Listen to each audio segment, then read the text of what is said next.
कौन ब्रह्मा का पिता है, कौन विष्णु की मां, शंकर का दादा कौन है, हमको दे बता। ये जानने के लिए कृपया सुनिए। जगत गुरु तत्वदर्शी संत रामपाल जी महाराज के अमृत वचन सर्व पवित्र धर्मों के पवित्र शास्त्रों के आधार पर। दर्शकों, जगत गुरु संत रामपाल जी महाराज के अद्भुत अलौकिक सत्संग प्रवचनों ने हिंदुस्तान में ही नहीं बल्कि विश्व में एक आध्यात्मिक ज्ञान की क्रांति ला दी है। लाखों श्रद्धालुओं ने हमें इन सत्संगों के प्रसारण के लिए बधाई पत्र भेजे हैं। इसके साथ साथ कुछ श्रद्धालुओं ने कुछ शंकाएं भी हमारे को भेजी हैं। हमने उन सब श्रद्धालुओं की शंकाओं के निवारण के लिए संत रामपाल जी महाराज से भेंट की तथा महाराज जी से उन सभी शंकाओं का निवारण जाना, जिसकी जिज्ञासा हमारे दर्शकों में बनी हुई है।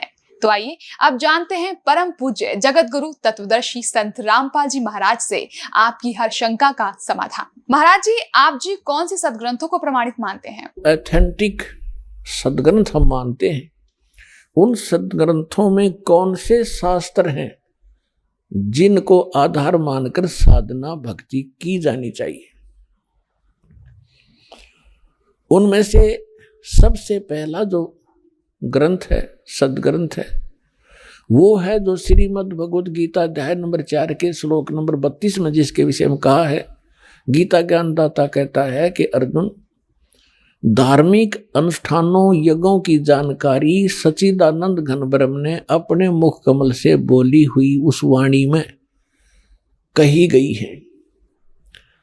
परमेश्वर स्वयं आता है अपने निज स्थान सतलोक से हमें ज्ञान देने के लिए, और वो एक लीला करता है कवियों की तरह पद्य भाग में, लोकोक्तियों के माध्यम से, दोहों के माध्यम से, शब्दावलियों के माध्यम से वो अपनी जानकारी यथार्थ अध्यात्म मार्ग देता है। उसको तत्व ज्ञान कहते हैं, उसको सच्चिदानंद घन ब्रह्म की वाणी कहते हैं, उसको कबीर वाणी कहते हैं। तो सबसे पहला ग्रंथ है कबीर वाणी। वो तो all in respect, all in one, वो तो सब कुछ है उसके अंदर, तो कोई भी शेष नहीं है। लेकिन उस अनमोल ग्रंथ को समझने के लिए कि उसमें जो लिखा है वो सत्य है और उन सदग्रंथों से मेल खाता है जिनको हम आज तक शिरोधार्य मानते रहे। तो कबीर परमेश्वर की कबीर वाणी तो यहाँ बहुत फैली हुई है, और कबीर पंथी जो कबीर साहब के अनुयायी हैं वो कम नहीं है, लगभग 15-20 करोड़ हैं भारतवर्ष में। लेकिन वो परमात्मा के उस ज्ञान को समझ नहीं पा रहे। जैसे 80-90 करोड़ हिंदू हैं, और हिंदू धर्म की जो शुभ पुण्य आत्माएं हैं अपने सदग्रंथ यानी चारों वेदों को, पवित्र श्रीमद् भगवद गीता को, पवित्र चारों वेदों को, पवित्र पुराणों को सत्य मानते हैं और सब उस पर आधारित हैं। और दास ने आपके रूबरू कर दिया कि आज तक हिंदू धर्म के अनुयायियों को अपने इन सदग्रंथों के बारे में कै ख का पता नहीं। ठीक यही दशा समझो कबीर पंथियों की। उनको उन अपने ही सदग्रंथ जिसके वो कबीर सागर, कबीर वाणी, कबीर बीजक के ढोल पीटते हैं, उनमें से शब्द सुनाते हैं, कथाएं सुनाते हैं। पूरे कबीर पंथ ने कै ख का पता नहीं परमेश्वर के बारे में, उस वाणी के बारे में। अपने आत्मा आज किसी को बहकाया नहीं जा सकता। कोई न सोचा रामपाल अपनी डींग मारे है, इब डींग चले को नहीं, इब तो सच्चाई चलेगी और रूबरू की जाएगी, तब आपको विश्वास होगा हुई रामपाल।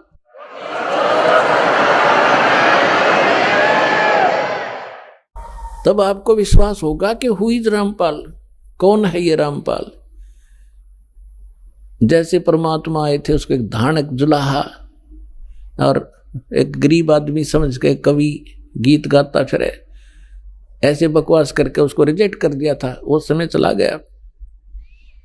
हमारे विरोधियों ने ये सारी चाल ली अपनी कि रामपाल तो क्या जाने संस्कृत के बारे में, हिंदी भी ना पढ़नी आती, सब कुछ पढ़ कर दर दिया। चारों वेद पढ़ के सुना दिए, गीता सुन दिखा दी तुम्हारे सामने यथार्थ अनुवाद करके, और सभी पुराणों का निष्कर्ष निकाल दिया, कुरान शरीफ को आपके रूबरू कर दिया, उसमें वास्तविकता क्या है और वो कहते क्या है उसके अनुयायी, और पवित्र बाइबल को आपके सामने रूबरू कर दिया। बाइबल क्या कहता है, परमात्मा मनुष्य दृश्य है, और पूरा ईसाई धर्म कहता है गॉड इज फॉर्मलेस।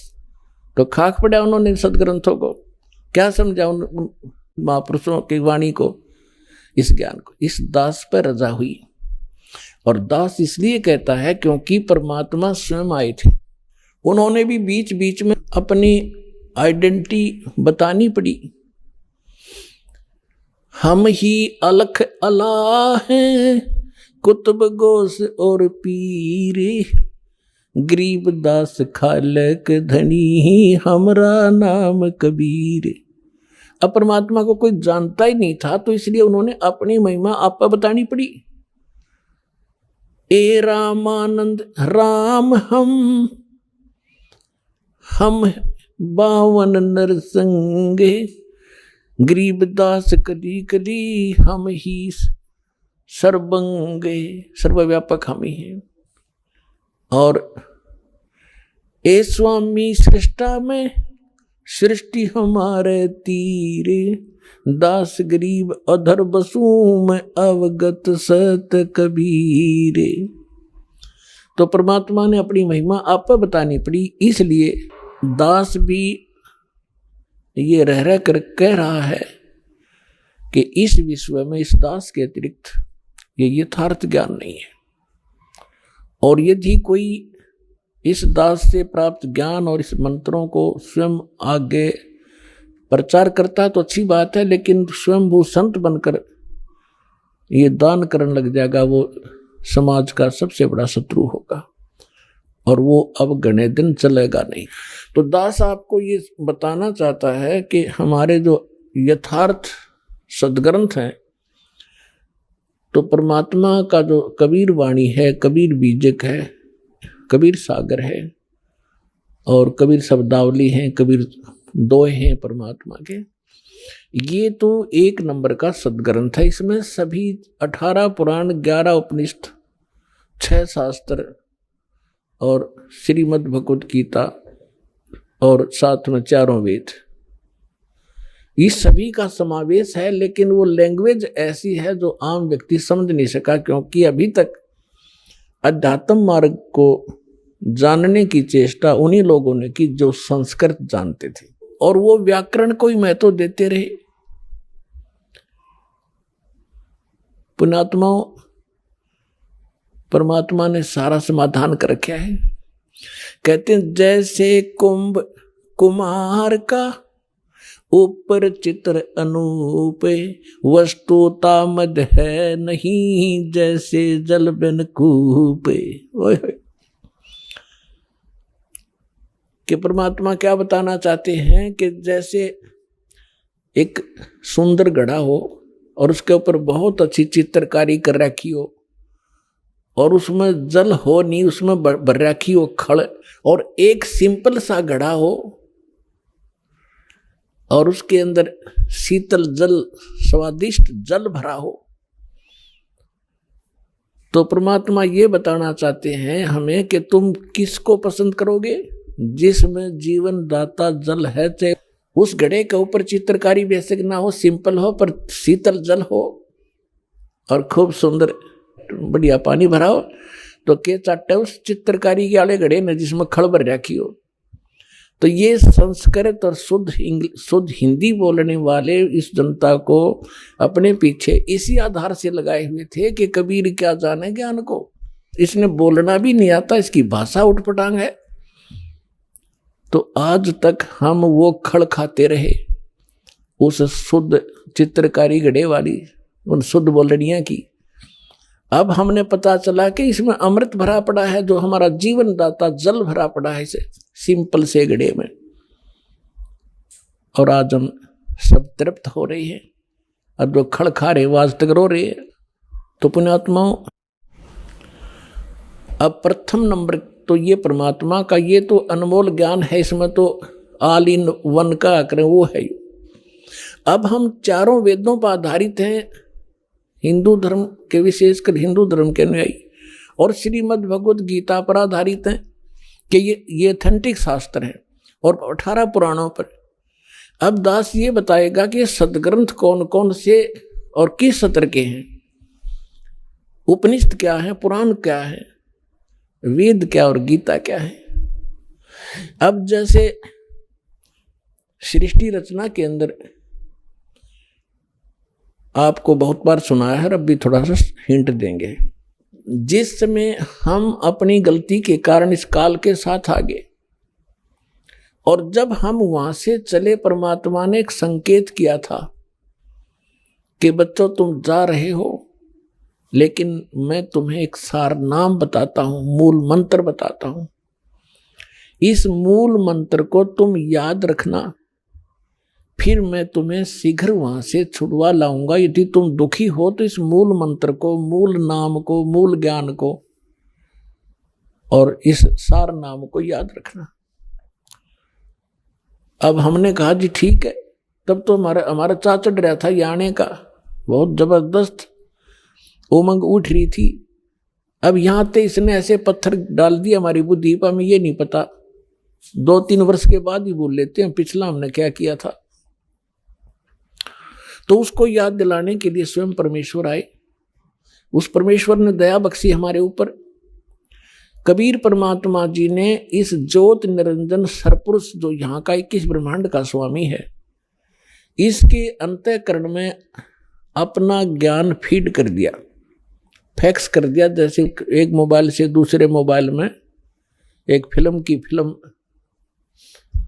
फैक्स हो जाती है, दूसरे डाउनलोड हो जाती है, ऐसे डाउनलोड कर दिया और उसमें समय भर दिया। इतने समय के बाद ये अपने आप ऑटोमेटिकली इसके शरीर से बाहर आ जाएंगे। तो समय आने पर इस ज्योत निरंजन के श्वासों के माध्यम से ये चारों वेद निकले और एक अच्छी ट्रे के ऊपर ये विराजमान हो गए। ये पहले पूरा एक ही ग्रंथ था। तो इस काल भगवान ने देखा कि इसमें क्या लिखा, मैं पढ़ूं। अब इसने पहले उस ज्ञान को पढ़ा कि परमात्मा की जानकारी है। जिसमें परमात्मा की विशेष जानकारी थी वो पोर्शन खत्म कर दिया और भगवान के डर से इसने ये 4 वेद रख लिए, जिसका बाद में इनको 4 वेदों में विभाजित कर दिया गया। और जो मूल ज्ञान था, जो विशेष उसके अंदर डिस्क्रिप्शन था परमात्मा की महिमा का, इसने नष्ट कर दिया, खत्म कर दिया, दबा दिया। उस अक्षति की पूर्ति करने के लिए परमेश्वर को स्वयं आना पड़ता, ये ज्ञान आपको देने के लिए। चारों वेदों का ज्ञान इनकम्प्लीट है, श्रीमद् भगवद गीता का ज्ञान इनकम्प्लीट है, और पुराणों का ज्ञान तो इनकम्प्लीट है ही है, क्योंकि वो तो उसका ज्ञान दाता ही अन्य है। तो चारों वेद गॉड गिवन हैं, परमेश्वर कबीर जी के द्वारा दिए गए ग्रंथ हैं। उनमें से भले ही कुछ अंश निकाल दिया गया हो, फिर भी उस परमात्मा की महिमा बहुत सारी है। लेकिन वेदों में वो मंत्र नहीं है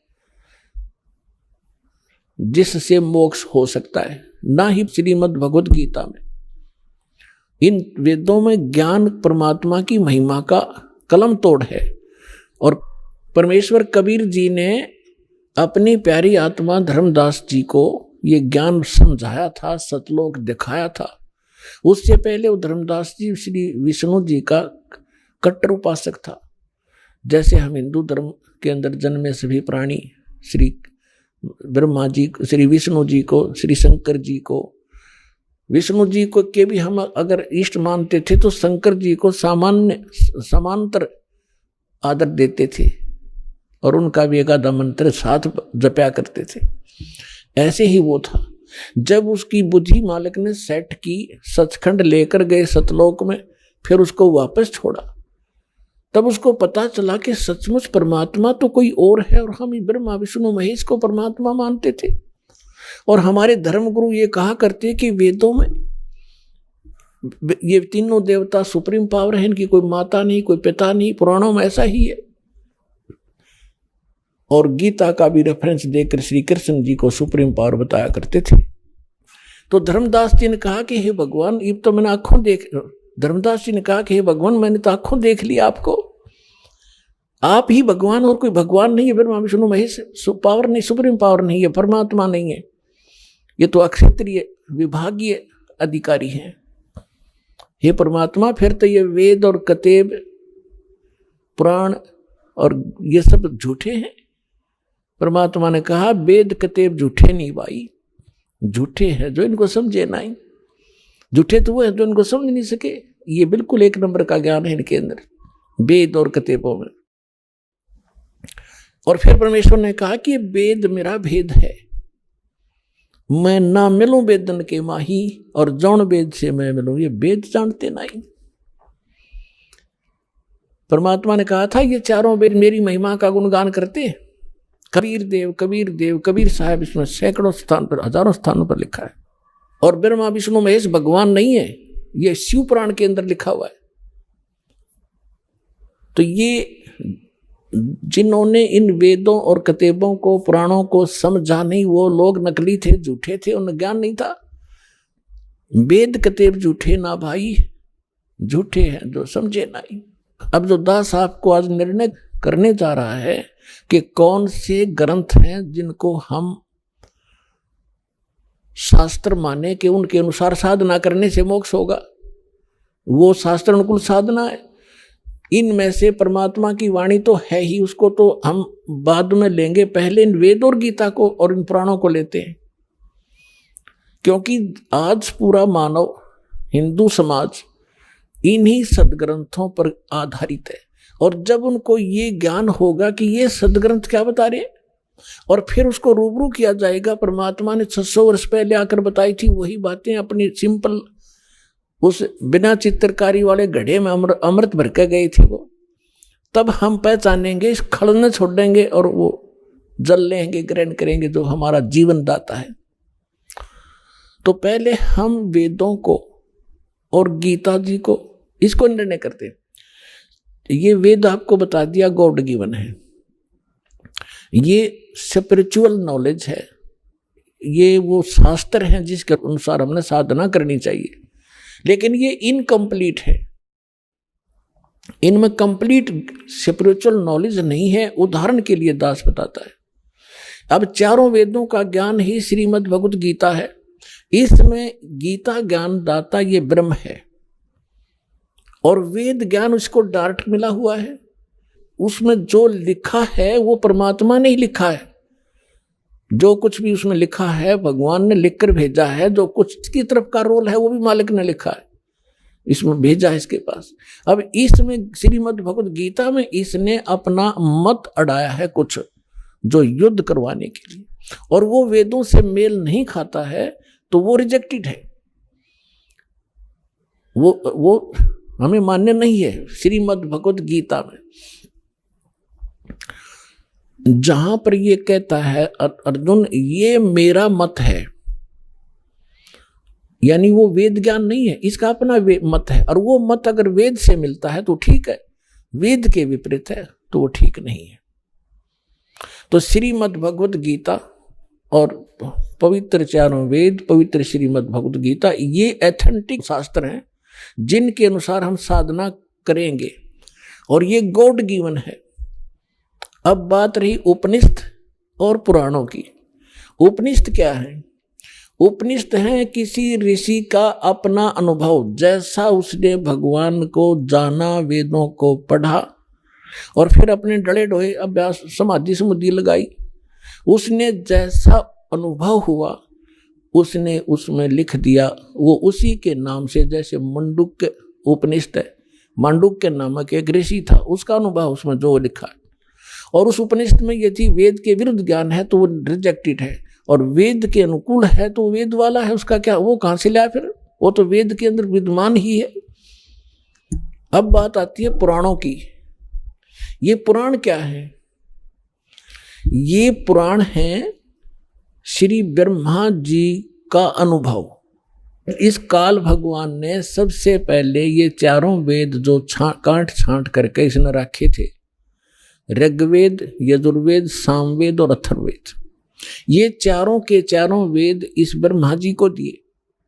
ब्रह्मा जी की बुद्धि इस काल के हाथ में है। ब्रह्मा जी कौन है? ये इस काल का पुत्र है, ज्येष्ठ पुत्र, बड़ा पुत्र है।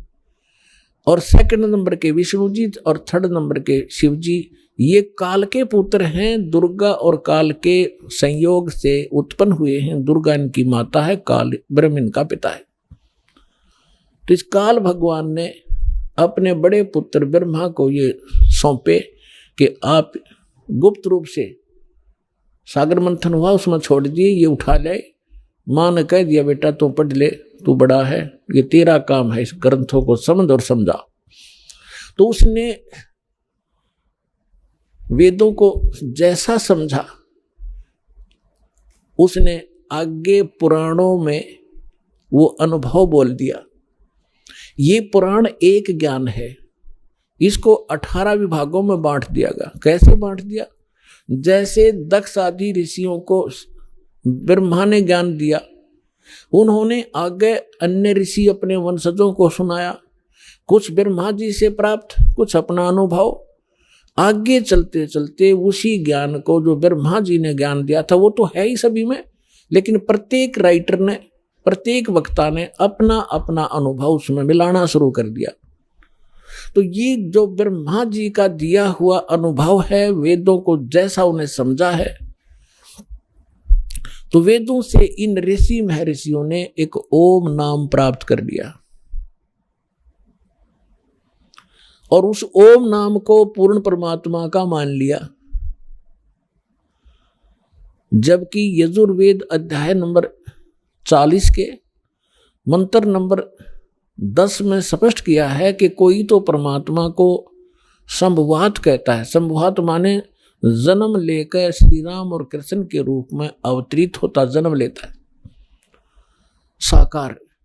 और कोई उसको असंभवात कहता है, यानी वो जन्म ही नहीं लेता, निराकार है। उसमें लिखा है कि वो परमात्मा कैसा है, जन्म लेता है या नहीं लेता है, वो तत्वदर्शी संत बताते हैं, उनसे सुनो। तो इससे सिद्ध हो गया कि वेद ज्ञान भी इनकम्प्लीट है, कंप्लीट नहीं है। अब इन ऋषियों की बुद्धि पर यहां पत्थर पड़ गया कि उसमें यह स्पष्ट किया है कि वो वास्तविक ज्ञान तो इनसे हटकर है। श्रीमद् भागवत गीता के अंदर अध्याय नंबर 4 के श्लोक नंबर 32 और 34 में स्पष्ट किया है गीता ज्ञानदाता ने, ब्रह्म ने, कि परमेश्वर अपने मुख कमल से जो ज्ञान देता है उसमें विस्तार के साथ उसकी वाणी में, उनके मुख से निकले हुए वचनों में वो यथार्थ भक्ति मार्ग और धार्मिक यज्ञों की जानकारी, अनुष्ठानों की जानकारी विस्तार से की गई है। वो तत्व ज्ञान है और उस ज्ञान को जानकर तो सर्वथा सभी पापों से मुक्त हो जाएगा।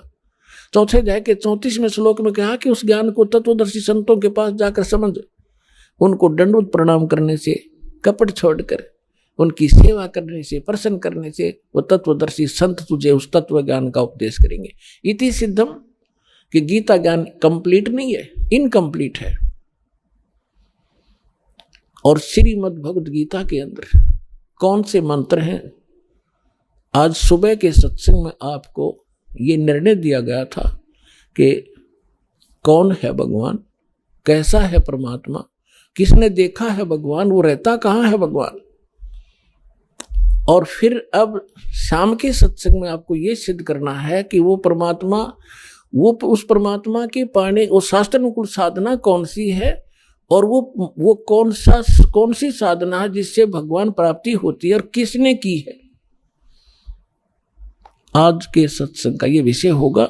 और इन 2 सत्संगों में, सुबह और शाम वाले सत्संग को सुनने के बाद आपको कुछ भी जानना शेष नहीं रहेगा, क्योंकि आज बुद्धिमान समाज है, कोई बालक नहीं है। और दास ने भी 10, 11, 15, 12, 13, 14 वर्ष हो गए ये यही ज्ञान रहकर रटातों को, और सीडी भर के दे रखी, चिप बना रखी बालका ने और डूंडा ठा रखा है।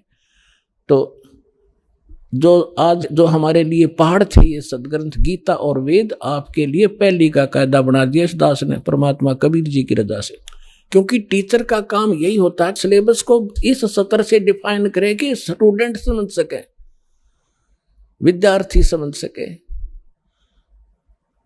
यही काम होता है टीचर का। लेकिन अभी तक हमें ये आध्यात्मिक गुरु नहीं मिले थे, ये नकली थे, सारे शास्त्र विरुद्ध ज्ञान दिया करते थे। तो अब दास जो बता रहा है कि पवित्र चारों वेद, पवित्र श्रीमद् भगवत गीता और पवित्र परमेश्वर की अमरवाणी और उन महापुरुषों को जिनको भगवान मिले उनके अमृतवाणी, वो एफिडेविट हैं उस परमात्मा की जानकारी के, वो है शास्त्र। और उनमें और उसके अनुकूल जो साधना करेंगे वो शास्त्र अनुकूल साधना है। और जो पुराण है वो गॉड गिवन नहीं है, वो ब्रह्मा जी के गिवन है। और ब्रह्मा तो एक देवता है, इसको खुद नहीं पता। जब कहता है मैं ब्रह्मा, नारद जी पूछते हैं अपने पिता ब्रह्मा जी से कि आप सृष्टि रचना सुनाइए। ये कहता बेटा नारद, मैं कमल के फूल पर अपने आप को कमल के फूल पर बैठा पाया। जब मैं सचेत हुआ, होश में आया, मुझे नहीं मालूम मेरा जनक कौन है, मैं कैसे इस अगाध जल के अंदर कमल के फूल पर बैठा हूं। जिस आदमी ने अपनी उत्पत्ति का नहीं पता वो और खाक ज्ञान देगा औरों को, वो क्या बताएगा भविष्य की और भूत की। अब इन ऋषियों ने ब्रह्मा जी से ज्ञान ग्रहण किया और वेद के अंदर यजुर्वेद अध्याय नंबर 40 के श्लोक नंबर मंत्र, अध्याय नंबर 40 के मंत्र नंबर 15 में इसमें लिखा है कि ओम कर्तु समर किलबे समर कर्तुम समर वायु अनिलम अथिदम भस्मांतम शरीरम। जब ये शरीर समाप्त हो तब तक, इस शरीर का अंत होवे तब तक, और उस परमात्मा की भक्ति करती रहनी चाहिए। कैसे करे? ओम कर्तु समर किलबे समर और कर्तुम समर, ओम नाम का जाप काम करते करते सिमरण करो और विशेष तप के साथ, कसक के साथ सिमरण करो और मनुष्य जीवन का मूल कर्तव्य जान के ओम नाम का जाप करो। अब इन्होंने ऋषियों ने इस मंत्र से ये ले लिया कि ये ओम नाम है उस परम पिता का। वेद कहते हैं वो भगवान, जैसे श्रीमद् भगवत गीता वेदों वाला ज्ञान है और गीता ज्ञान दाता वही है जो ब्रह्म है, जिसने वेद ज्ञान दाता है। तो इसमें स्पष्ट किया है 18वें अध्याय के 62वें श्लोक में कि अर्जुन तू सर्वभाव से उस परमेश्वर की शरण में जा, उसकी कृपा से तो परम शांति को और सनातन परम धाम को प्राप्त होगा। तो इन हमारे ऋषि, मैं ऋषियों की बुद्धि पर पत्थर पड़ रहा था, आचार्यों शंकराचार्यों के, कि ये भगवान अपने से अन्य किसके बारे में कह रहा है। तो इनको ज्ञान तो था नहीं, गोलमोल कर देते हैं। भगवान अपने बारे में कह रहे हैं और किसके बारे में कह रहे हैं। सुबह के सत्संग में आपको डिफाइन किया था कि 3 पुरुष हैं और श्रीमद् भगवत गीता अध्याय नंबर 15 के श्लोक नंबर 1 से लेकर 4 में और 16 और 17 में स्पष्ट किया है कि ऊपर को जड़ और नीचे को तीनों गुण रूपी शाखा वाला ही लटका हुआ संसार रूपी पीपल का वृक्ष समझो, और तीनों गुण रूपी इसकी शाखा है। और जो संत इस सभी विभागों को जानता वृक्ष के, वो तत्वदर्शी संत है। और फिर 15वें अध्याय के 4थे श्लोक में कहा कि जब तत्वदर्शी संत मिल जा, उसके बाद इस अज्ञान रूपी अंधकार को, उलझी हुई गुत्थी को तत्व ज्ञान रूपी शस्त्र से काट के, यानी समझ के, उसके पश्चात परमेश्वर के उस परम पद की खोज करनी चाहिए, जहां जाने के बाद साधक फिर लौटकर कभी संसार में नहीं आता। और गीता ज्ञान दाता 4थे अध्याय के 5 और 9 श्लोक में गीता में, 2रे अध्याय के 12 श्लोक में, 10वें अध्याय के 2रे श्लोक में कहता है कि अर्जुन तेरे और मेरे बहुत जन्म हो चुके, तू नहीं जानता मैं जानता हूं, हम पहले भी जन्मे थे, आगे भी जन्म होगा। इसलिए वो कहता है कि उसके पश्चात उस परमेश्वर की परम पद की खोज करनी चाहिए, जहां जाने के बाद फिर जन्म मृत्यु नहीं होती। और उसके लिए ऑप्शन छोड़ दिया कि तत्वदर्शी संतों की खोज कर, वो बताएंगे उसके पाने का मार्ग। ये वेद आपको बता दिया गॉड गिवन है, ये स्पिरिचुअल नॉलेज है, ये वो शास्त्र हैं जिसके अनुसार हमने साधना करनी चाहिए। लेकिन ये इनकम्प्लीट है, इनमें कंप्लीट स्पिरिचुअल नॉलेज नहीं है। उदाहरण के लिए दास बताता है, अब चारों वेदों का ज्ञान ही श्रीमद् भगवत गीता है। इसमें गीता ज्ञान दाता ये ब्रह्म है और वेद ज्ञान उसको डायरेक्ट मिला हुआ है। उसमें जो लिखा है वो परमात्मा ने ही लिखा है। जो कुछ भी उसमें लिखा है भगवान ने लिख कर भेजा है। जो कुछ की तरफ का रोल है वो भी मालिक ने लिखा है, इसमें भेजा है इसके पास। अब इसमें श्रीमद् भगवत गीता में इसने अपना मत अड़ाया है कुछ, जो युद्ध करवाने के लिए, और वो वेदों से मेल नहीं खाता है तो वो रिजेक्टेड है। वो हमें मान्य नहीं है। श्रीमद् भगवत गीता में जहां पर ये कहता है अर्जुन ये मेरा मत है, यानी वो वेद ज्ञान नहीं है, इसका अपना मत है। और वो मत अगर वेद से मिलता है तो ठीक है, वेद के विपरीत है तो वो ठीक नहीं है। तो श्रीमद् भगवत गीता और पवित्र चारों वेद, पवित्र श्रीमद् भगवत गीता, ये एथेंटिक शास्त्र हैं, लेकिन ये इनकम्प्लीट है। हमारे जो यथार्थ सदग्रंथ हैं, तो परमात्मा का जो कबीर वाणी है, कबीर बीजक है, कबीर सागर है और कबीर शब्दावली है, कबीर दोहे हैं परमात्मा के। ये तो एक नंबर का सदग्रंथ है। इसमें सभी 18 पुराण, 11 उपनिषद, 6 शास्त्र और श्रीमद् भगवत गीता और साथ में चारों वेद, इस सभी का समावेश है। इनमें कंप्लीट स्पिरिचुअल नॉलेज है और ये गॉड गिवन है, जिनके अनुसार हम साधना करेंगे। आइए अब हम उन श्रद्धालुओं के अनुभव जानते हैं जो जगत गुरु तत्वदर्शी संत रामपाल जी महाराज जी से दीक्षा प्राप्त कर चुके हैं तथा उनके द्वारा बताए गए भक्ति मार्ग पर चल रहे हैं। बहन जी नमस्कार। सत्साई भगत जी। बहन जी क्या शुभ नाम है आप जी का? मेरा नाम मंजू है, मैं लुधियाना पंजाब से हूँ। बहन जी क्या काम करते हैं आप? मैं हाउसवाइफ हूँ और घर पे ही अपने घर की देखभाल करती हूँ। बहन जी परम संत सतगुरु रामपाल जी महाराज की शरण में आने से पहले आप कौन सी भक्ति करते थे? सतगुरु रामपाल जी महाराज जी की शरण में आने से पहले बचपन से ही हम सभी देवी देवताओं की पूजा करते थे। मेरी मम्मी भी काफ़ी धार्मिक विचारधारा की हैं, तो वो हमें 8th क्लास से मुझे उन्होंने कहा था कि रोज़ गीता जी का एक अध्याय का पाठ जरूर करना है। तो मैं वो 8th क्लास से वो रोज़ एक अध्याय का पाठ करती थी। मुझे समझ नहीं आता था, लेकिन मुझे उस अध्याय से ज़्यादा जो उसके बाद में महात्म्य में लिखा होता था, उसमें कथा सी आती थी, वो ज़्यादा मुझे समझ आती थी। लेकिन गीता में अध्याय में क्या लिखा होता ये इतना नहीं समझ में आता था। और साथ में व्रत रखते थे और सारे देवी देवताओं की पूजा करते थे और यही सब करते थे। और जब मेरी शादी हुई, शादी के बाद हमने शादी के साल ही हमारे लुधियाना में संत आसाराम बापू जी आए थे, तो हमने उनसे नाम दीक्षा ली थी और उनके बताए मार्ग पर भी हम चल रहे थे जैसे वो बताते थे। बहन जी जैसे अभी आप बता रहे थे कि आपने संत आसाराम जी से दीक्षा ली थी, तो संत आसाराम जी ने आपको क्या मंत्र जाप करने के लिए दिया था? उन्होंने हमें, जब हम वहाँ सुबह दीक्षा लेने गए, हम दोनों हस्बैंड वाइफ गए थे, तो उन्होंने हमें 8-9 मंत्र लिखवा दिए थे, बताए थे 8-9 मंत्र, और कहा था कि जिसको जो अच्छा लगता है वो इनमें से एक चुन लीजिए, और जो हस्बैंड वाइफ पति पत्नी बैठे तो वो अपना एक ही मंत्र रखें। तो हमने ओम नमः शिवाय मंत्र अपने आप ही उसमें से हमें ठीक लगा तो वो ले लिया था, क्योंकि हम पहले से भी शिव जी की भक्ति भी करते थे। यानी कि आपका कहने का तात्पर्य है कि जो आसाराम जी के शोकेस में 7-8 मंत्र रखे हुए थे और आपने जो अच्छा लगा, जैसे आप पहले शिव जी की भक्ति करते थे तो आपने उस ओम नमः शिवाय को आपने वहाँ से चूज कर लिया। तो बहन जी जो मंत्र आसाराम जी द्वारा आपको दिया गया था ओम नमः शिवाय, या मैं कहूँगा कि उसके जो शोकेस में 7-8 मंत्र रखे हुए थे उनमें से आपने जो ओम नमः शिवाय चूज किया, उस मंत्र का जाप आपने कितने दिन तक किया? उसका मंत्र का जाप हमने लगभग 10 साल किया, और उस दौरान हमारे मतलब भला तो क्या होना था, मुसीबतें एक के बाद एक आती रही। मतलब उन मंत्रों से हमें कोई लाभ नहीं हुआ।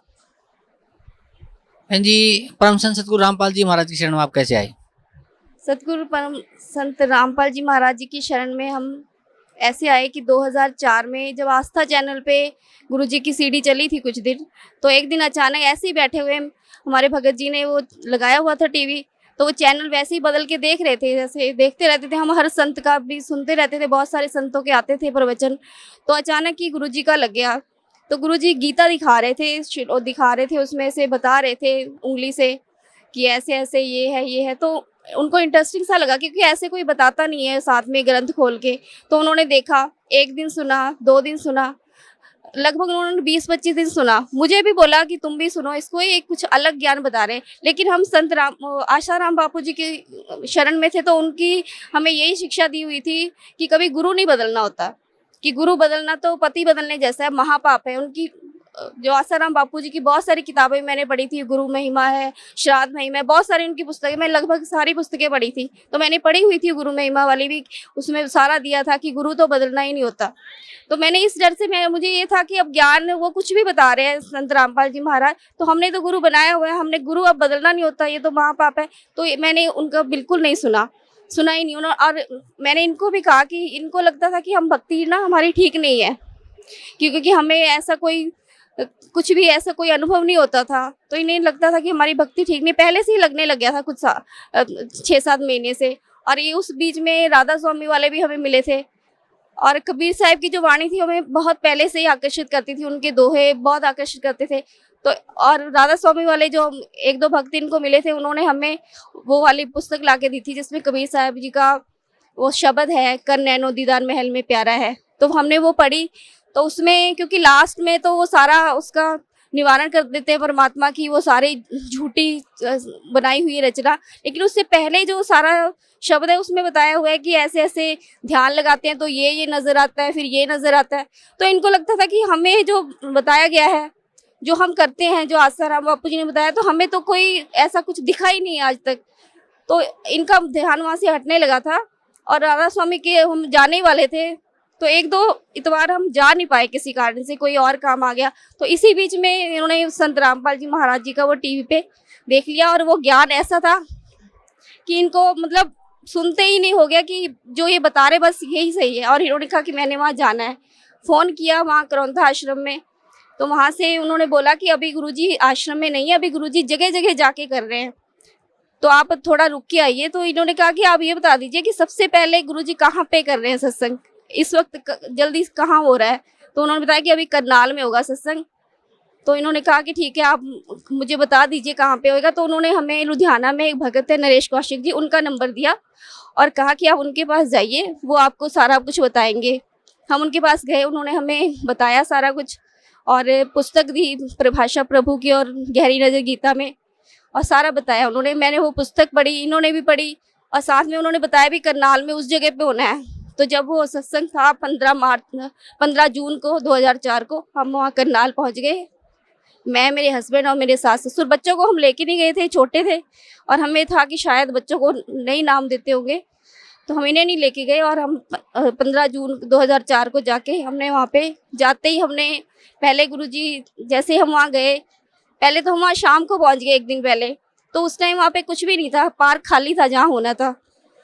फिर हम सुबह दूसरे दिन आए, वहाँ पे हमारे कोई रिश्तेदार थे, उनके यहाँ रुक के सुबह आए, तो वहाँ पे लगा हुआ था, लेकिन संगत बहुत ही कम थी। और मुझे थोड़ा सा, क्योंकि मैंने ज्ञान सुना भी नहीं था, और मैं इनके कहने पे आई थी, इन्होंने कहा था तू सत्संग सुन लेना, तुझे ठीक लगेगा नाम लेना, नहीं लगेगा तो कोई बात नहीं। तो मैं देखा कि संगत भी कोई ज़्यादा नहीं है, क्योंकि जब आसाराम बापू लुधियाना में कभी कभार आ पाते थे तो इतनी लाखों की भीड़ ऐसे हो जाती थी कि वहाँ पैर रखने की जगह नहीं होती थी। तो मुझे थोड़ा सा लगा कि यहाँ पे संगत भी कोई नहीं है। तो जैसे हम वहाँ गए, गुरुजी सामने से आ रहे थे। उस टाइम तो खैर क्योंकि मैंने ज्ञान नहीं सुना था, ऐसा कोई भाव नहीं था, तो सामने से गुरुजी हंसते हुए आ रहे थे, और आके वहाँ गुरुजी का आसन लगाया हुआ था, बैठ गए सोफे पे आके। और मेरे हस्बैंड ने तो जाते ही उन्होंने कर दिया दंडवत प्रणाम की, और मुझे पता भी नहीं था कि ऐसे प्रणाम करते हैं। और मैंने फिर वैसे ही जैसे गुरुद्वारे में मत्था टेकते मैंने भी टेका। और गुरुजी ने हमें पूछा कहाँ से आए हो, तो बताया कि लुधियाना से आए हैं। तो गुरुजी ने कहा देखो इतना बड़ा लुधियाना और ये 4 आत्माएं निकल के आई। उस टाइम मुझे कुछ ऐसा समझ में नहीं आया कि गुरुजी क्या कहना चाहते हैं। फिर गुरुजी ने पूछा कि बेटा सत्संग सुनने आए हो कि नाम लोगे, तो इन्होंने कहा कि गुरुजी दोनों काम करने हैं। तो गुरुजी कहते पहले नाम लो। तो गुरुजी ने हमें वहीं पे नाम दिया, और फिर नाम लेने के बाद हमने सत्संग सुना, और 5 दिन का वहाँ सत्संग था। 5 दिन के सत्संग में कम से कम मुझे इतना तो वहाँ पे ज्ञान हो गया था कि नहीं, ये जो बता रहे हैं ये बिल्कुल सही बता रहे हैं, क्योंकि सामने दिखा रहे थे, सारे प्रोजेक्टर पे दिखा रहे थे। तो इस तरह से हम संत रामपाल जी महाराज की शरण में आ गए। बहन जी, परम संत सतगुरु रामपाल जी महाराज की शरण में आने के बाद जो भक्ति सतगुरु रामपाल जी महाराज ने आपको दी है, उस भक्ति से आपको क्या लाभ मिला? देखिए, सबसे बड़ा लाभ तो पहले मैं ये यहाँ की जो सांसारिक लाभ हैं वो तो परमात्मा वैसे ही रूंगे में देते कहते हैं, और वो सच में वो तो हमें हर पल मतलब कोई भी काम हमारा अड़ता नहीं है, ऐसे हो जाता है जैसे परमात्मा साथ ही रहते हैं। कैसे हो जाता है मुझे नहीं पता लगता, लेकिन सबसे बड़ा लाभ जो मैं मानती हूँ कि हमें वो सतमार्ग मिल गया जिस पे चलकर अब हम आगे, अब कोई भ्रमणा नहीं रही कि जैसे पहले हम लगे हुए थे तो हम श्योर नहीं होते थे, कोई और कुछ बताता था कि नहीं वहाँ ऐसा होता है, वो संत ऐसे बताते हैं, तो जल्दी से डाइवर्ट भी हो जाते थे कि शायद वहाँ ज़्यादा लाभ मिलता हो। लेकिन अब जो गुरुजी ने ज्ञान दिया है उसने हमें एक सही मार्ग दे दिया, और साथ में प्रूफ्स दिखाए हैं इतने सारे, उससे बिल्कुल क्लियर कर दिया कि यही मार्ग है, सच्चा भक्ति मार्ग यही है, और इसी मार्ग पे चलकर हम सच में उस मोक्ष को प्राप्त कर सकते हैं जिसकी आज तक सभी लोग तलाश करते हैं, ऋषि मुनि तलाश करते आए हैं, और हमें वो सत भक्ति मार्ग मिल गया। सबसे बड़ा लाभ ये है।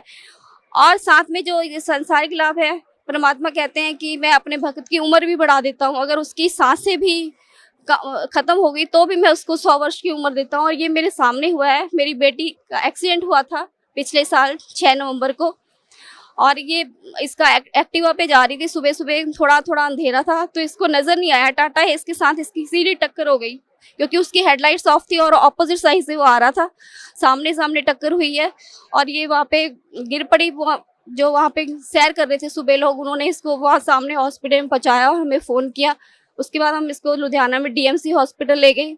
वहाँ पे इसकी 7-8 घंटे तक सर्जरी चली, और डॉक्टर से मैंने पूछा था जब इसके पूरा ब्लड निकल ही रहा था उस टाइम कि डॉक्टर मतलब क्या, वो कहते हैं अभी हम कुछ नहीं कह सकते, डॉक्टर से बताएंगे, अभी ऑपरेट करना पड़ेगा। तो उसके बाद शाम को 4 बजे जब ये होश में आई और बिल्कुल ये ठीक थी और होश में भी बहुत जल्दी आ गई, जब तक डॉक्टर्स ने कहा था कि ये होश में आने पे भी शायद कुछ परेशान करेगी, मतलब एकदम से वायलेंट हो सकती है। इसने कुछ नहीं किया, ये आराम से बिल्कुल उठते इसने सबको पहचाना और बिल्कुल ठीक थी। जबकि डॉक्टर्स ने कहा था इसका ब्रेन भी बाहर आ गया था और इसका कोई मेमोरी लॉस नहीं हुआ, पढ़ाई में बिल्कुल तेज है। इसके बाद इसने +2 के पेपर दिए, इसका हाथ भी टूट गया था, उसी हाथ से इसने पेपर दिए हैं सारे अपने, और अपना आगे CA के लिए CPT का टेस्ट भी इसने दिया, वो भी इसने क्लियर कर लिया, बिल्कुल ठीक है। और परमात्मा के पास सब जब इसको लेके आए, तो 10-15 दिन के बाद हम इसको लेके आए थे यहाँ पे, तो परमात्मा ने इसको बताया कि बेटा तेरी उम्र जो थी आयु उतनी ही थी, तेरी सांसें खत्म हो गई थी और ये आगे अब परमात्मा ने आपकी उम्र बढ़ाई है। तो मालिक ने जो कहा वो हमारे सामने बिल्कुल मालिक जो कहते हैं वही करते हैं। और एक जैसे मतलब जब हमने नाम लिया था तो गुरुजी ने जो ज्ञान दे दिया था, उस ज्ञान पे तो कोई शक की खैर गुंजाइश थी नहीं, क्योंकि वो तो सामने दिखा दिया। लेकिन जो पुराने भगत हमें मिलते थे तो वो बताते थे हमारे साथ ऐसा हुआ कि गुरुजी ने हमारे ये चीज़ बढ़ा दी, ऐसे बढ़ गया, हमारे घर में पैसे बढ़ गए, ये तो मुझे पूरा, ये नहीं मैं कहती थी कि ऐसा नहीं हुआ होगा, लेकिन मुझे ये होता था कि मेरे सामने तो नहीं हुआ ऐसा, कभी भी कुछ बढ़ गया हो अपने आप, पूरा मुझे वो नहीं होता था। तो एक बार जब गुरुजी 2008 में जब आए थे रोहतक जेल से वापस, तो उसके बाद हम गुरुजी से मिलने गए थे। तो गुरुजी तब टॉफियों का प्रसाद देते थे, ऐसे उठा के तब गुरुजी दे देते थे। तो टॉफियों का प्रसाद गुरुजी ने दिया, तो प्रसाद ले लिया मैंने, वो बस उसके बाद हम घर चले गए। तो मुझे याद नहीं आया कि प्रसाद लिया है। दूसरे दिन मुझे याद आया, उसमें से ये बच्चों ने क्या करा कि सारी टॉफियाँ निकाली और 5 घर में बड़े 5 जने थे और 5 ही रखी बस। कहते हमने 5 टॉफियाँ आपकी रख दी प्रसाद की, बाकी हमने खा ली। मैंने कहा ठीक है। और दूसरे दिन मुझे याद आया कि मैंने प्रसाद दिया था गुरुजी ने, हमने लिया भी नहीं। तो मैं निकाल के लेके आई, तो मैंने 1 टॉफी अपनी सास को दी, 1 ससुर जी को दी, और 1 टॉफी हमारे घर में नानी जी आई हुई थी उनको दी, और 1 टॉफी जो थी वो ये बच्चे देखने लगे कि हमारा प्रसाद। मैंने कहा तुमने खा लिया था, कहते नहीं अब हमें, मैंने कहा चलो 1 ये आधी खा लो तुम, और 1 टॉफी अब ये मेरा प्रसाद है, ये मैं किसी को नहीं दूंगी। कहते ठीक है। इन्होंने आधी मैंने इनको दे दी। तो ऐसी मेरे देवर का बेटा आया था, मुझे याद नहीं था, वो खैर कभी कभी आता है, वो बैठा था ड्राइंग रूम में, तो उसने आवाज़ मारी कि मैं भी हूँ। मैंने कहा अच्छा तू भी है, चल। मैंने कहा आज आधी ले लेते इसमें से हम दोनों। तो मैंने वैसे मेरे पास आके बैठ गया और मैंने रैपर समेत ही टॉफी तोड़ के खोल के आधी उसके मुंह में डाली, और आधी में ऐसे ही सामने टीवी पे वैसे ही चल रहा था कि लॉबी में बैठे हुए थे, तो मैं ऐसे ही टॉफी खोल के आधी अपने मुंह में डालने लगी। तो जैसे यहाँ तक लाई तो मेरी नज़र पड़ी, वो टॉफी बिल्कुल पूरी हो गई थी। मैंने सबको दिखाई, सारे वहाँ पे जो बैठे थे, 1 सेकंड में मैंने ऐसे देखा, मैंने सबको कहा कि मम्मी ये टॉफी पूरी कैसे हो गई। वो एकदम से वो टॉफी परमात्मा ने वो प्रसाद बढ़ा दिया, पूरा कर दिया। और मेरे को उस दिन के बाद कभी मतलब कोई भी कुछ कहता तो कभी जो कमजोरी थी वो बिल्कुल मालिक ने निकाल दी कि परमात्मा सब कुछ बढ़ा सकते हैं, वो कुछ भी कर सकते हैं, कुछ भी असंभव नहीं है परमात्मा के लिए। ये एक छोटा सा चमत्कार था, लेकिन इसने मेरा जीवन बदल दिया और मेरी जो भक्ति थी वो दृढ़ कर दी। बहन जी, पहले आप बता रहे थे जैसे पहले आप संत आसाराम जी से जुड़े हुए थे और उनके द्वारा दिए हुए मंत्र का आपने जाप किया, आपको कोई लाभ नहीं मिला। उसके बाद परम संत सतगुरु रामपाल जी महाराज से आपने नाम उपदेश लिया, तो बता रहे हैं कि आपको सबसे बड़ा आध्यात्मिक लाभ हुआ। आपको पता चला किसकी भक्ति करनी चाहिए, कैसे भक्ति करनी चाहिए, हमें मोक्ष कैसे प्राप्त होगा। और दूसरा, आपकी जो बेटी थी उसका इतना एक सीरियस एक्सीडेंट हो गया, आप बता रहे हैं कि उसकी ज़िंदगी ही नहीं थी, तो संत रामपाल जी महाराज ने उसको जीवन दान दिया। और फिर आप बता रहे हैं कि आपके अंदर जो एक त्रुटि थी कि परमात्मा क्या कर सकता है क्या नहीं कर सकता, आपके बिल्कुल हाथ में उन्होंने, चलो एक माइन्यूट सी बात लगती है लेकिन एक बहुत बड़ी मतलब घटना है। इसको भगत समाज एक उसको ये पूरे भगत समाज के लिए बहुत बड़ी घटना है कि एक टॉफी का प्रसाद आधी टॉफी को पूरा कर देना, आपको ये बिलीव दिलाना कि yes I am God and I can do everything. तो एक बहुत बड़ी घटना भी है ये। तो मैं आपसे रिक्वेस्ट करता हूँ कि भगत समाज को आप क्या संदेश देना चाहते हैं? भगत समाज को मैं यही संदेश देना चाहती हूँ कि अब परमात्मा धरती पर आए हुए हैं और सारे वो जो भी बता रहे हैं प्रूफ के साथ बता रहे हैं। सारे वेद उन्होंने खोल दिए, सारे पुराण खोल दिए, गीता जी जितने भी हमारे ये पवित्र शास्त्र हैं इन सबको परमात्मा दिखा रहे हैं और प्रोजेक्टर पे दिखा रहे हैं कि देखो हमारे वेद कहते, ये पुराण गीता जी ये सब ये कहते हैं। और जो संत बाकी संत बता रहे हैं वो ये बता रहे हैं। आप खुद सारे जो लोग हैं, जितने भी भक्त समाज में भी लोग हैं, सब पढ़े लिखे हैं, ये खुद निर्णय कर सकते हैं कि कौन सही बता रहा है और कौन गलत बता रहे हैं। तो मेरी भक्त समाज से यही प्रार्थना है कि जल्दी से जल्दी जितना जल्दी हो सके परमात्मा की शरण में आइए, क्योंकि ये समय बीता जा रहा है और ये दोबारा ये जो भक्ति युग है ये अभी बिल्कुल पीक टाइम आया हुआ है भक्ति युग का। और इस टाइम जो मौका चूक गए तो फिर ये दोबारा ये पता नहीं कब, लाखों वर्षों बाद फिर कब कलयुग में जाके दोबारा मौका मिलेगा। तो बिल्कुल भी अब विलम्ब ना करें। और भक्त समाज से मेरी यही प्रार्थना है कि सतलोक आश्रम बरवाला, जिला हिसार, हरियाणा में आएं और संत रामपाल जी महाराज जी से नाम दीक्षा लेकर अपना उद्धार करवाएं। जी धन्यवाद आपका, बहुत बहुत धन्यवाद। क्या शुभ नाम है गुड़िया आप जी का? मालविका। गुड़िया कहाँ से आए आप? लुधियाना से। कौन सी क्लास में पढ़ते हैं? मैं कॉलेज में जाती हूँ और सीए कर रही हूँ। गुड़िया, परम संत सतगुरु रामपाल जी महाराज की शरण माने से पहले आप कौन सी भक्ति करते थे? छोटे से ही मेरे दिमाग में ये होता था कि हम कहाँ से आए हैं और हम कहाँ जाएंगे, लेकिन किसी के पास इस चीज़ का आंसर नहीं मिलता था। और मैं हनुमान जी की ही भक्ति करती थी छोटे से ही। तो जब आप हनुमान जी की भक्ति करते थे at the very from beginning, तो उस भक्ति से आपको क्या लाभ मिलता था? जी देखिए, जब हम छोटी उम्र के थे तभी हम संत रामपाल जी महाराज जी के पास आ गए। तो जब हनुमान जी की भक्ति करती थी तब बहुत ही छोटी होती थी, तो लाभ हानि का कुछ पता नहीं चलता था। पर जैसे ही संत रामपाल जी महाराज जी के पास आए तब पता चला कि असली लाभ होता क्या है। फिर आप परम संत सतगुरु रामपाल जी महाराज की शरण में कैसे आए? जैसे कि मम्मा ने बताया था, पापा ने टीवी पर देखा, गुरुजी का सत्संग आस्था पे आ रहा था 2004 में।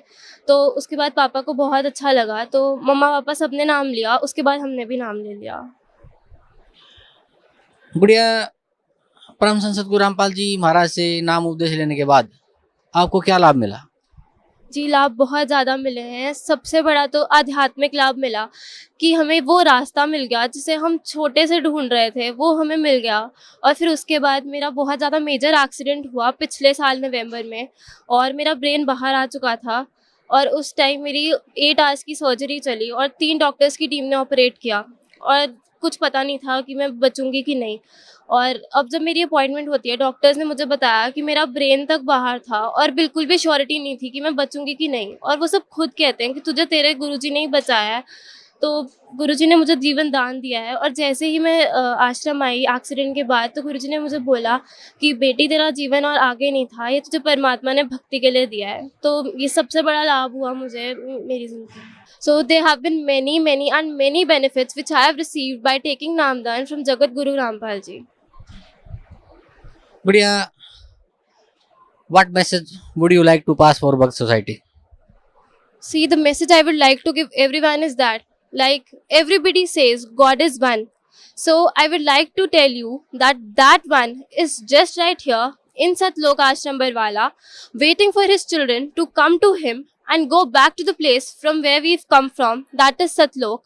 तो जितनी जल्दी हो सके अपना समय को ना गवाते हुए जल्दी से यहाँ पर आएं और अब संत रामपाल जी महाराज जी से उपदेश लें, जो कि स्वयं कबीर परमेश्वर आए हुए हैं, और अपने जीवन को सफल बनाएं। Thank you so much. नमस्कार सर। नमस्कार सत साहिब जी। क्या शुभ नाम है जी आप जी का? अशोक नाम है जी। सर कहाँ से आए आप? मैं जिला बदायूं उत्तर प्रदेश यूपी से हूँ जी, गाँव। सर क्या काम करते हैं आप? मैं जी एक ठेकेदार, एक पेंटर का काम करता हूँ मैं। नहीं सर, परम संत सद्गुरु रामपाल जी महाराज के शरण में आने से पहले आप कौन सी भक्ति करते थे? मैं जी ब्रह्मा विष्णु महेश, मंदिर जाना, पितरों की पूजा करना, और जो झाड़ फूक वाले जो करवाते थे गांव के, जो रीति रिवाजी थी बुजुर्गों के जमाने से, वो करते थे हम लोग। लेकिन उससे हमारे को सुख शांति कोई नहीं मिलती, जितना करते थे उतना दुख ही होता था हमारे को उसका करने के बाद। सर, परम संत सद्गुरु रामपाल जी महाराज की शरण आपको कैसे प्राप्त हुई? एक नेत्रपाल भगत जी हैं, हमारे भाई लगते हैं रिश्ते से। वो हमारे को बोलते थे भाई तुम ये मंदिर जाना, ये करना, तुम सारे देवी देवताओं पर विश्वास करना, झाड़ फूक वालों पर विश्वास करते हो, तुम्हारे घर में अशांति रहती है हर समय, हमारे आश्रम चलो, तुम वहाँ से नाम ले लो गुरु जी से और तुम्हारे को सुख शांति मिलेगी, इससे कोई अम्बाला आपको वो नहीं होएगा। तो हम सोचते थे नहीं जी कि हम नहीं जाएंगे, आप होली दिवाली कुछ नहीं मानते हो, किसी को नहीं मानते हो आप, हम नहीं जाएंगे वहाँ। हमारी भक्तमती जो थी उनकी प्रबल इच्छा ज्यादा थी कि नहीं भाई एक बार जाना चाहिए, हमारे को आश्रम देखना चाहिए, जड़ तक तय तक जाना चाहिए, हमारे को क्या है क्या नहीं है। मैं और मेरा बेटा दोनों ही एक दिन आए और यहाँ पर देखा। उसी दिन मेरे बेटा ने कही कि नहीं पापा यहाँ से नाम उपदेश लेते हैं, हम बाकी जगह कहीं नहीं जाएंगे हम। तो उस दिन मैंने नाम उपदेश यहाँ से ले लिया। सर, परम संत सद्गुरु रामपाल जी महाराज से नाम उपदेश लेने के बाद आपको क्या लाभ मिला? सबसे प्रथम तो मेरे को ये लाभ है कि मैं 2 बंडल बीड़ी का पीता था दिन भर में। मेरे घर वाले सारे मेरे से परेशान रहते थे, क्योंकि मैं एक पेंट का ठेकेदारी का काम कराता हूँ, मैं लेबर के साथ रहना, जैसी संगत होती थी वैसे वही उनको शाम को कि कभी दारू मंगा लो भी ठेकेदार, तो बोतल को पैसे दे देने, उनको खुद भी पीना, उनको भी पिलाना, फिर घर में आके झगड़ा करना। तो सबसे बड़ा लाभ तो ये था कि मेरी बीड़ी उसी दिन से छूट गई, ना मेरे को कोई इच्छा हुई, ना मेरे को कोई आज तक लाभ, मतलब इसका सबसे बड़ा मिला मेरे को ये मेरा एक अनुभव था। फिर उसके बाद अभी पीछे मेरे को इस पिछले सत्संग में आया था मैं 4 को और 5 को, यहाँ से मैं 4 तारीख को 5 को गया था, यहाँ से वापसी 8 तारीख को मेरे साथ एक हादसा हुआ था। जो 4 मंजिल की घोड़ी थी लोहे की मेरी, उससे उतार रहे थे लड़के, एक बिजली की लाइन पर रख गई थी। लेकिन वहां से जैसे वेल्डिंग में हम करते हैं उस हिसाब से हमारा मतलब जो है चिंगारी छूट रही थी। 4 बंदे थे, मेरा बेटा भी स्कूल से आया था, ये सोच रहा पापा पर रुकी नहीं है, तो दौड़ के ये भी गया। भाई इसको ये नहीं पता था कि करंट लगा हुआ है, लेकिन उसमें 4 बंदे थे, एक मेरा भतीजा भी पकड़ा हुआ था। तो चारों के चारों मतलब कांप रहे, लेकिन हम 2 उपदेशी थे उसमें और बाकी 4 जो गैर उपदेशी थे उसमें बंदे, वो चारों के चारों हम कांप रहे। लेकिन नीचे 200 बंदे खड़े थे, वो सारे ही घबरा रहे कि नहीं भाई आज ये 4 बंदे मर जाएंगे, बचेगा नहीं कोई भी। तो मैंने कहा हे बंदी छोड़। तो इतने में मेरे को नहीं पता घोड़ी तार पे से उठ के कैसे अंदर आ गई, ये मेरे को कुछ नहीं पता लगा। लेकिन हम चारों के चारों सेफ हो गए। बाकी इनको करंट लगा, वो एक बार को घबरा गई थी, बार उनके खड़े हो गए कि नहीं भाई अब नहीं बचेंगे। तो सबसे बड़ा मेरे को चमत्कार ये कि मैं जो है मतलब उस दिन बंदी छोड़ना बोल न जा भाई, एक नया दान जीवन दिया मेरे को, चारों के चारों हम सेफ बच गए। सर, जैसे पहले आप भक्ति करते थे तो उसको आपको कोई लाभ नहीं मिलता था, फिर आप परम संत सद्गुरु रामपाल जी महाराज की शरण में आए, सद्गुरु रामपाल जी महाराज से नामदान लिया, तो जो भक्ति सद्गुरु रामपाल जी महाराज ने आपको दी, उस भक्ति से आपको ही नहीं बल्कि 4 लोगों को जीवन दान मिला। तो भगत समाज को क्या संदेश देना चाहते हैं सर आप? भगत समाज को मैं यही संदेश देना चाहूंगा भाई कि जिला हिसार बरवाला में आए और माता और बहनों और भाइयों से मेरा अनुरोध है हाथ जोड़कर कि अपना भाई कल्याण कराएं, सतगुरु रामपाल जी के पास आए। ये एक सत कबीर है, इनका पूर्ण विश्वास करें, मतलब ऐसा कुछ नहीं है भाई, आए यहाँ पर और प्रबल अपना जीवन सफल बनाए। जी धन्यवाद आपका। क्या शुभ नाम है जी आप जी का? भगत भारत दास। भारत दास जी कहाँ से आए आप? मैं जिला बदायूं, गांव लौथर। भारत दास जी क्या काम करते हैं आप? मैं अभी स्टूडेंट हूँ, मैं पढ़ाई करता हूँ, 10वीं कक्षा में हूँ अभी। भारत दास जी, परम संत सद्गुरु रामपाल जी महाराज की शरण में आप कैसे आए? परम संत सतगुरु रामपाल जी महाराज के शरण में मेरे एक चाचा लगते हैं, नेत्रपाल भगत जी। वो हम मेरे घर पे रोज आते थे सत्संग देखने। वो कहते थे कि आप हमारे को मेरे गुरुजी का चैनल दिखा दे करो साधना, आप उस पर हमारे गुरुजी का और उस पर हमारे गुरु जी का सत्संग आता है, आप डेली दिखा दिया करो, चाहे आप उस दिखाने के 2 घंटे के पैसे ले लिया करें हमसे। पर हमने कहा नहीं चाचा हैं, हम ऐसे कैसे कर सकते हैं, चलो आप देख लिया करो सत्संग। पर वो देखते रहते थे, हम सो जाते थे, हमारा मन नहीं लगता था। अब काल की काफ़ी शक्ति होती है इसमें कि क्या होता था कि हम सो जाते थे, हमें अच्छा नहीं लगता था।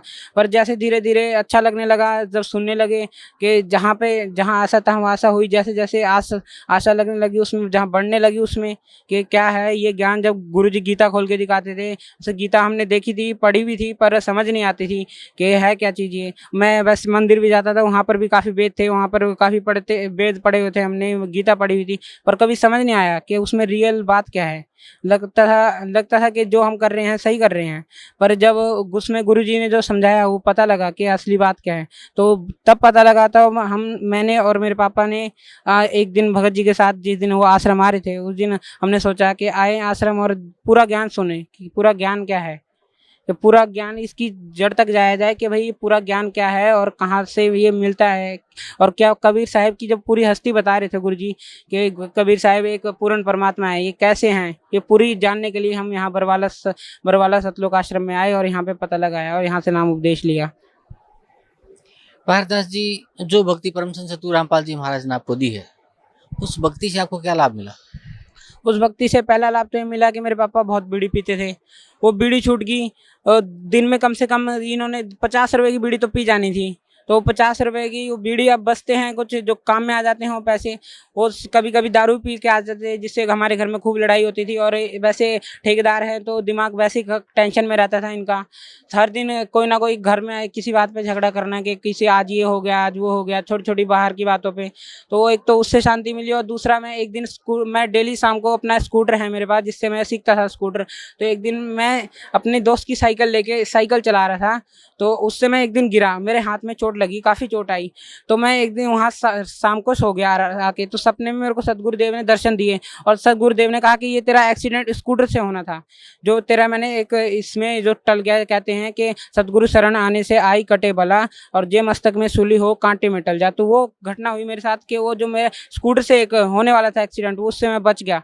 एक खाली मामूली खरोच लगी मेरे को जब मैं गिरा साइकिल से, तो उस खाली मामूली खरोच लगी, जो शाम को होने वाला था वो मेरा दोपहर में होकर टल गया वो घटना। उससे मेरा एक दृढ़ विश्वास हो गया कि नहीं ये तो पूर्ण परमात्मा है। जब सपने में दर्शन दिए, और मेरी मम्मी भी बहुत कष्ट में रहती थी, उनके गले में एक 2 साल पहले एक फोड़ा निकला था, उसमें 2 लाख रुपए हमने लगा दिए। सब जगह गए, सब मंदिर में बहुत सारे जितने भी मंदिर बताए, जितने भी लोगों ने तीर्थ बताए, जितने भी गुरु बताए कि इनके पास जाइए आपको लाभ मिलेगा, हम सबके पास गए पर किसी से लाभ नहीं मिला। आखिर में उसके 2 लाख रुपए लगे और मरते मरते बची मेरी मम्मी, और वही फोड़ा उसी जगह द्वारा निकलने लगा था। तो हमारे को 1 महीना था जुड़ने से 1 महीना पहले हमने जैसे ही सुना कि भाई यहाँ पे आने से सब कुछ रोग कट जाते हैं, हमारे चाचा बताते हैं, तो हम उनके कहने पे आए थे और अपनी मम्मी को भी लाए, उन्होंने भी नाम उपदेश लिया। तो जब गुरुजी ने आशीर्वाद दिया मम्मी को, तो उनके जो गले में गांठ बन रही थी द्वारा, वो एकदम आशीर्वाद देने से मात्र से ही खत्म हो गई। उसका द्वारा जाके जब रिपोर्ट टेस्ट कराया, तो टेस्ट में पता ही लगा कि कहाँ थी वो गांठ, कहाँ चली गई, कैसे गई, वो पता ही लगा। सब हैरान हो गए कि द्वारा निकल रही थी, वो गई कहाँ आखिर। तो एक तो मेरे जीवन में बहुत बड़ा लाभ था। और मेरा पहले पढ़ाई में मन नहीं लगता था, बकवादों में मन लगता था, तो उसमें मेरा मन काफ़ी अच्छा लगा जब मैं गुरुजी की भक्ति करने लगा। तो उसमें सारा मन एकदम ध्यान मतलब अच्छा लगने लगा। जब गुरुजी के एकदम तीनों समय की रामायणी आरती करते हैं, उसमें ध्यान एकदम केंद्रित हो जाता है कि जिस काम में मैं करना चाहूँ वो दिल से होता है, और पूरा नाम परमात्मा का लेके जब कोई काम हो तो मेरा वो सफल होता है। मैंने अभी 2 महीने पहले, जब मेरे पेपर होने के लिए 2 महीने रह गए थे, तो मैं आश्रम में आ गया था। तो आश्रम में आने के बाद मैं 1 सप्ताह लगा के गया, तो उसमें मेरे 2 पेपर मेरे से मिस होने के रह गए थे कि उसकी मेरे को लगा मिस हो जाएंगे, उनकी डेट निकल गई थी कि हो जाएंगे। पर जैसे मैं स्कूल पहुंचा दोबारा, तो मेरे को पता लगा कि जो पेपर की 2 दिन की डेट थी वो पोस्टपोन हो गई थी, वो 2 दिन और बढ़ गई थी। तो मेरे लिए परमात्मा ने 2 दिन और बढ़ा दिए। मैंने बिना पढ़ाई करे, बिना मैंने कोई सोचे वो पेपर दिए, और मैं उसमें सेकंड आया, बिल्कुल उसमें रिजल्ट में सेकंड आया, और मेरे को सबने बधाई दी। और वो तो मुझे ही पता है कि पूर्ण परमात्मा ने कैसे मेरे नंबर बढ़ाए, कैसे मेरा पेपर कराया, एकदम पास कराया मेरे को। भक्त समाज को क्या संदेश देना चाहते हैं आप? भक्त समाज को संदेश देना चाहूँगा कि आप आइए सतलोक बरवाला आश्रम में और यहाँ पे देखिए कि भक्ति कैसी है कि इसमें पूर्ण परमात्मा बंदी छोड़ सबके कष्ट हरण करते हैं। आप कोई भी कष्ट हो, आपका भूत प्रेत या फिर कोई पितृ पूजा हो जो आपको तंग कर रही हो, या फिर आपको पीछा ना छोड़ रही हो, या फिर कोई बीमारी हो, आप किसी भी कारण से आप यहाँ आइए, आपका सारे कष्ट दूर होंगे, आपको सब सुख लाभ मिलेगा। एक से एक धन संपत्ति या कुछ भी हो, बस नाम आप सुमरिए, पूरे नियम में रह के सुमरिए। परमात्मा कहते हैं नियम पहले हैं, अगर आप नियम में रह के करोगे आपको सब कुछ मिलेगा, धन संपत्ति जो आप चाहोगे वो सब कुछ मिलेगा, बस नियम में रह के भक्ति करिए। इसलिए मेरी भक्त समाज से प्रार्थना है कि आप सतलोक आश्रम बरवाला, जिला हिसार, हरियाणा में आए और सतगुरुदेव रामपाल जी महाराज से बंदी छोड़ से नाम लें और अपना कल्याण कराएं। धन्यवाद आपका, बहुत बहुत धन्यवाद।